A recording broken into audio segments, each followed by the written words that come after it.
Herkese merhaba, ben Hasan. Türkçe öğrenen yabancılar için açmış olduğum Let's Speak Turkish kanalına hoş geldiniz.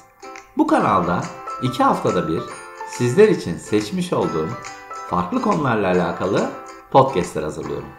Türk kültüründen Türkiye'de yetişmiş ünlü kişilere, Türkiye'de bulunan önemli tarihi yerlerden Türk diliyle alakalı konulara, ayrıca kişisel gelişim konularından ilginizi çekebilecek teknolojik konulara kadar farklı konularda sizlere bölümler hazırlıyorum.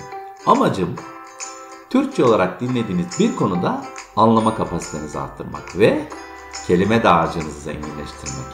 Kanalıma hala abone olmadıysanız ücretsiz bir şekilde abone olabileceğinizi hatırlatmak isterim. Bugün oksijeni, mitolojik efsaneleri, manzarası ve köyleriyle ünlü Kaz Dağları'nı konuşacağız. Konum olarak Kaz Dağları, Türkiye'de Balıkesir ile Çanakkale illeri arasında Edremit Körfezi'nin kuzeyinde yer alıyor.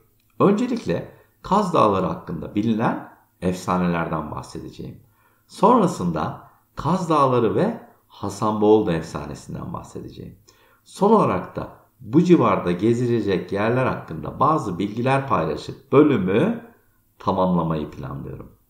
Hadi hazırsanız başlayalım o halde. 9000 yıllık bir geçmişe sahip olan Kaz Dağları'nda bilinen birçok efsane var. Bunlardan ilki Zeus'un burada doğduğu ve süt annesinin isminin İda Dağı'ndan aldığıyla alakalı.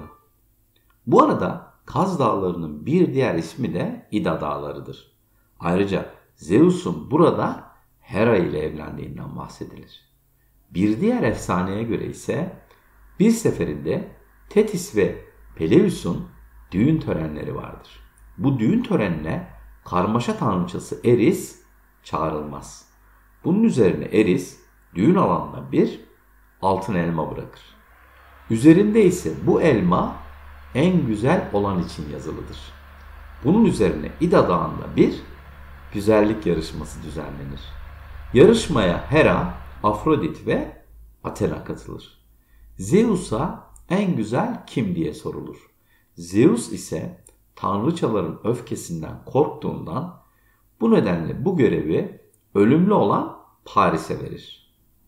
Afrodit ise Paris'e dünyanın en güzel kadınıyla aşk yaşama sözü verince sonuç olarak altın elmayı Afrodit kazanır.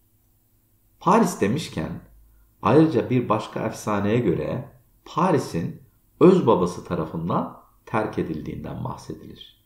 Bu nedenle Paris'in yabani hayvanlar tarafından büyütüldüğünden bahsedilir. Ayrıca Homeros'un İlyada destanında da İda Dağı'ndan bahsediliyor. Bu destanda İda Dağı'nın ırmaklarıyla, yaşayan hayvanlarıyla büyüleyici bir yer olduğundan bahsediliyor. Ayrıca bir başka efsaneye göre şeytanın İda'dan kaçarken ayak izlerinden birisinin burada olduğundan bahsediliyor. Şimdi isterseniz Kaz Dağları'nda gezilecek yerler hakkında bilgilendirme yapayım. İlk durağımız Kaz Dağları Milli Parkı olacak. Toplam büyüklük olarak yaklaşık 21.500 hektara sahip bir alandan bahsediyoruz. Bu arada özellikle ilkbahar ve sonbahar aylarında doğanın muhteşem manzaraları ile karşılaşabilirsiniz. Milli Park'a ulaşmak için Zeytinli, Kızılkeçili Köyü, Güre ve Altınoluk istikametinden çıkan orman yollarını kullanabilirsiniz. Ayrıca içerisinde Sarıkız Türbesi, Sütüben Şelalesi, Hasanboğuldu Göleti ve Pınarbaşı bulunmaktadır. Hasanboğuldu demişken ünlü efsanesinden bahsetmeden olmaz diye düşünüyorum. Bugün adını bir gölete veren Hasanboğuldu hikayesi 19. yüzyılın sonlarında yaşanır. Hikayeye göre o dönemler her çarşamba Edremit pazarı kurulurdu. Hasan da bahçıvanlık yapar ve yetiştirdiği sebze ve meyveleri pazarda satardı. Bu pazara çevre köylerden insanlar gelir ve alışverişini yapardı. Emine ise 1500 metre yüksekte bulunan bir obada yaşıyordu. Emine bir gün pazara alışverişe gelir ve orada Hasan ile birbirlerini görürler. Birbirlerinden hoşlanan iki genç artık her çarşamba pazarda buluşurlardı. Akşam ise birlikte yürüyerek evlerine dönerlerdi. Emine'nin yolu daha uzun olduğundan Hasan'dan ayrıldıktan sonra her seferinde 3-4 saat daha fazla yürürdü. Birbirini seven iki genç sonunda evlenmeye karar verdiler. Hasan'ın annesi oğlunun mutluluğu için evlenmelerini kabul eder. Oba kızı olan Emine'nin ailesi ise bu evliliğe karşı çıkarlar. Olmaz öyle şey derler ve kestirip atarlar. Emine çok ısrar edince tek bir şartla kabul edeceklerini söylerler.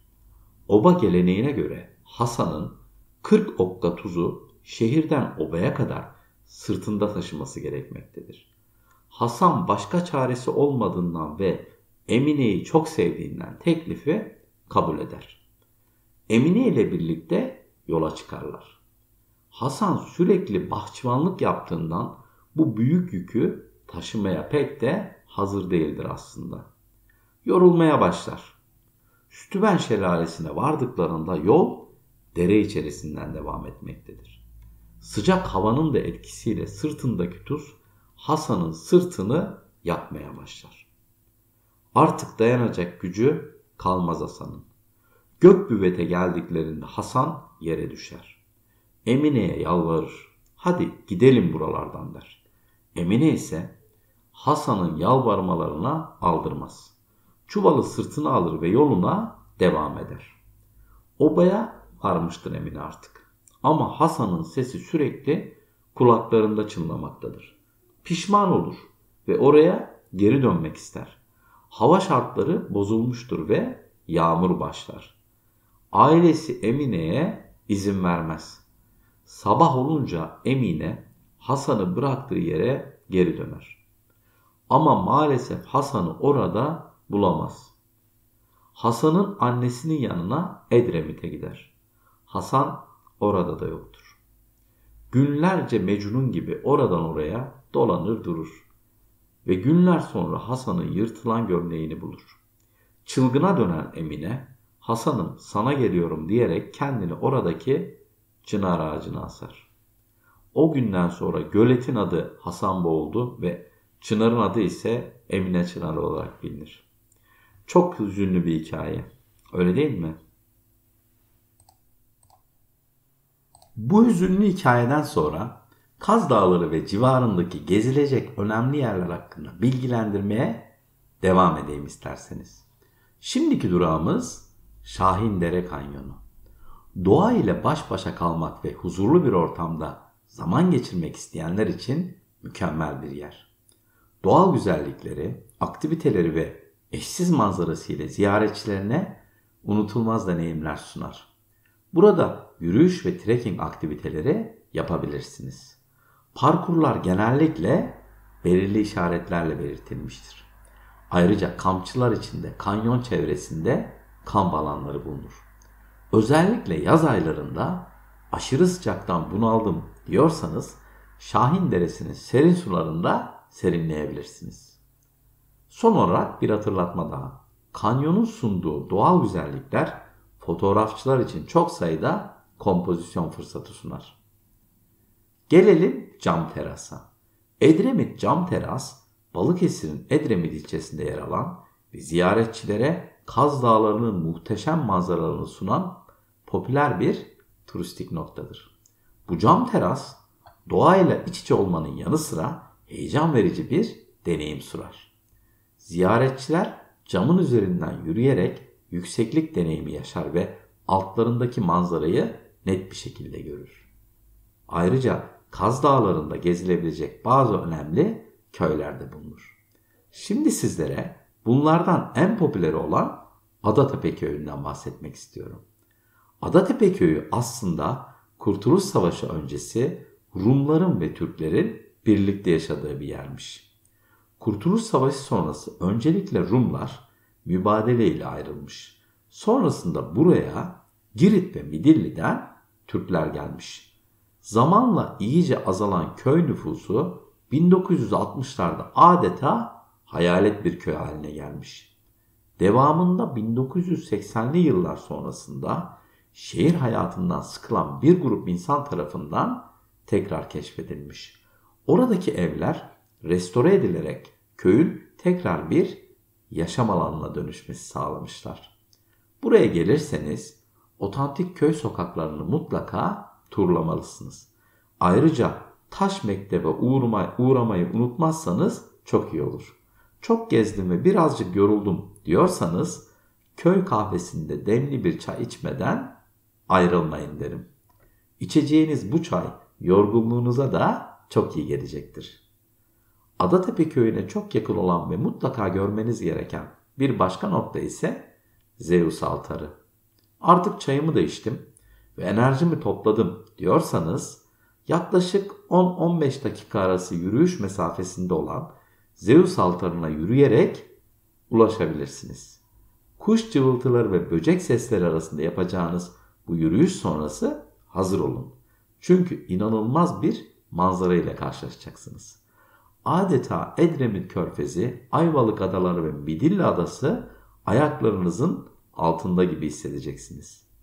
Mitolojiye göre Zeus, Truva Savaşı'nı bu tepeden izlemiş. Bir başka bölümün daha sonuna geldik. Şimdi merak ediyorum. Daha önce Kaz Dağları ve Hasanmoğlu hikayesini duydunuz mu acaba?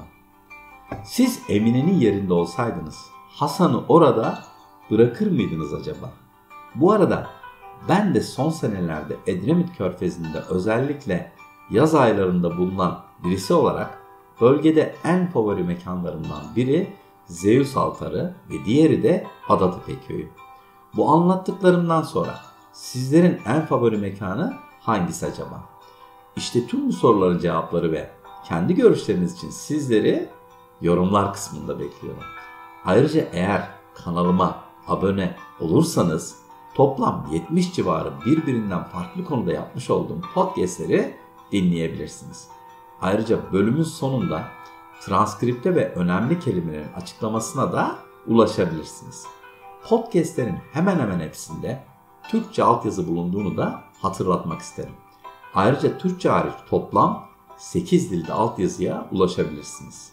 Eğer kanalıma abone olma konusunda henüz karar veremediniz ve bir şekilde bana destek olmak istiyorsanız bu durumda bu bölümü beğendiyseniz bir like veya yorum bırakabilirsiniz. Sizin için en fazla yarım dakika sürecek olan bu süreç kanalımın daha fazla Türkçe öğrenen kişiye ulaşmasına yardım edecektir. Ayrıca yüzümde ufak bir tebessüme de neden olacağını hatırlatmak isterim. Şimdilik benden bu kadar. Kendinize iyi bakın ve sağlıkla kalın.